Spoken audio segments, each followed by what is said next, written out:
Assalamu alaikum wa rahmatullahi wa barakatuh. I am Hamid Impactwala, a student of Rehan AI Teacher Training Institute. In a world filled with constant opinions, trends, and comparisons, finding your unique voice can be a powerful journey of self discovery. Your unique voice is not only about how you speak or write, it reflects your experiences, values, ideas, creativity, and the way you see the world. Today, we will explore how individuals can overcome fear, build confidence, embrace authenticity, and discover the unique perspective that makes their voice truly their own. Today, we will discuss how to find your unique voice with ChatGPT.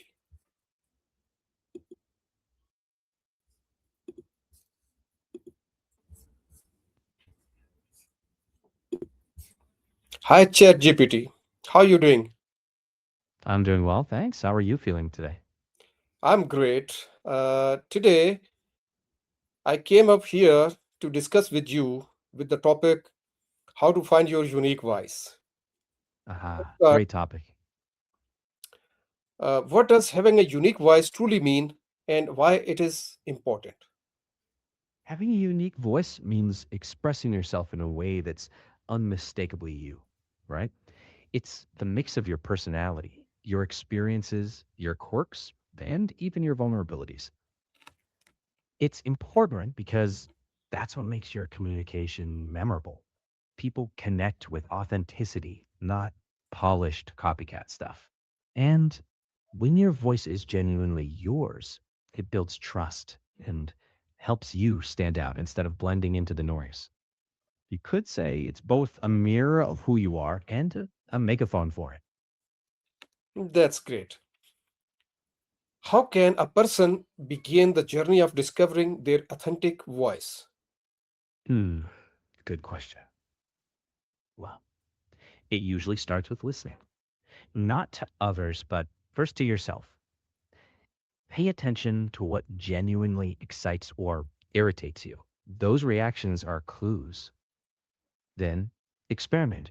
Try writing in a free form way or speak your thoughts out loud without censoring. Don't worry about polish at this stage. It's about noticing patterns, the words or stories that feel most natural. And then reflect. Ask yourself, does this sound feel like me or like someone I'm trying to mimic? That awareness over time helps your authentic voice rise to the surface. That's great. How do our life experiences shape the way we express ourselves?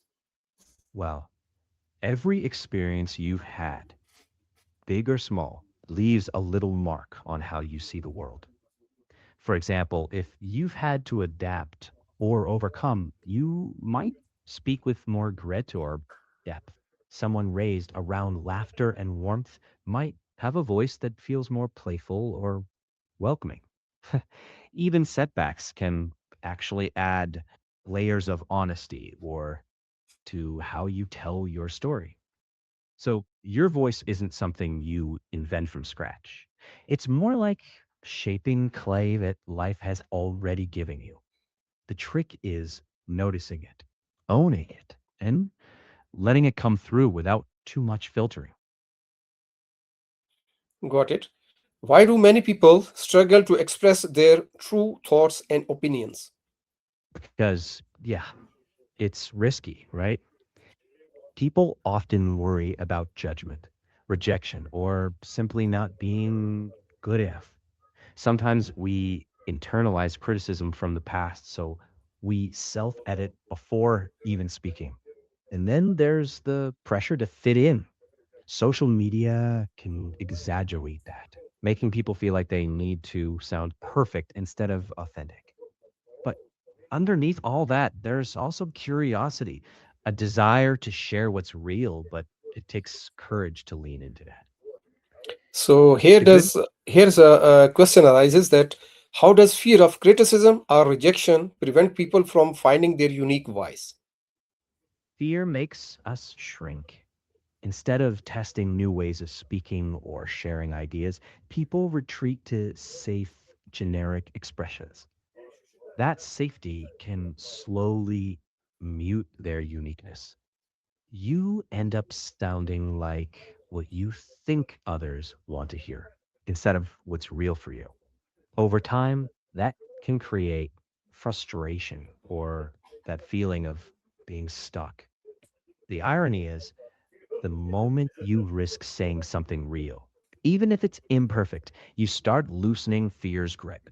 It's a gradual process, but each small act of honesty builds confidence. And that confidence lets your real voice breathe. Got it. How can people distinguish between their own voice and the opinions they have simply adopted from others? That's a really sharp question. One way is to notice your reactions. When something just feels off or forced, that's often a sign it isn't yours. Pay attention to what sparks energy or curiosity without needing validation. That usually points closer to your true voice. Another clue is when you say something and feel relief, like, yeah, that's actually me. The adopted stuff usually feels like maintenance, kind of like keeping up appearances. You don't have to toss those adopted views right away. Just experiment and notice what sticks and what falls off naturally. Over time, your authentic voice becomes the one that both feels natural and energizing. So, how can individuals develop the confidence to express ideas that may be different from the majority? Start small. Share your perspective in safe spaces with friends or small groups first. Each time you speak up and survive the awkward moment, your brain rewrites the rule that it says it's risky. Read or listen to voices you respect, but treat them as conversation partners, not authorities you must echo. And give yourself permission to be messy at first. Confidence usually follows courage, not the other way around. So take tiny risks regularly. Over time, those small acts stack up, and you'll find yourself saying things you used to hold back, not louder for the sake of being loud, but truer. And that's what lands. How can mistakes and failures contribute to the development of a person's voice? Mistakes and failures are like rough sketches in a drawing. They show you what doesn't work, and that contrast sharpens your sense of what feels genuine. Each flop is feedback. It's telling you where your voice isn't yet aligned. Over time, you start adjusting, dropping what feels fake and keeping what feels alive. It's through that process of trial and adjustment that your voice gains texture. It becomes less about avoiding missteps and more about learning from them. So, yeah, screw ups aren't detours, they're part of the pathway. So, how can young people discover and develop their unique voices in today's digital world? Hmm. Let me think for a second. Well, young people today have incredible opportunities to share thoughts instantly, but the trap is copying what's popular instead of digging for what's real. I'd say spend more time creating than consuming. Write, podcast, doodle, speak your thoughts, even if no one claps right away. Ask big questions, read widely, and let your curiosity pull you into new perspectives. And ignore the pressure to be the loudest. Being genuine beats being viral. Over time, that steady, honest practice becomes a powerful, unmistakable voice that feels like you. So, how can individuals remain authentic while still learning from mentors role models, and other successful people. Learn from mentors like you would sample ingredients, not copy the whole recipe. Take what's useful, the discipline, the principles, the work ethic, but translate them into your own tone and style. Ask yourself, why does this resonate? Then express the same idea in words that feel natural to you. Stay curious, not obedient. Mentors are maps, not cages. Take the direction, but walk your own path. That balance, keeping your fingerprints on the work, is what makes your work authentically yours. So, what practical daily habits can help someone strengthen and express their unique voice? Try a few simple ones. Journal for 5 minutes a day. Not fancy, just honest thoughts. Read or watch something a bit outside your comfort zone. Then summarize it in your own words.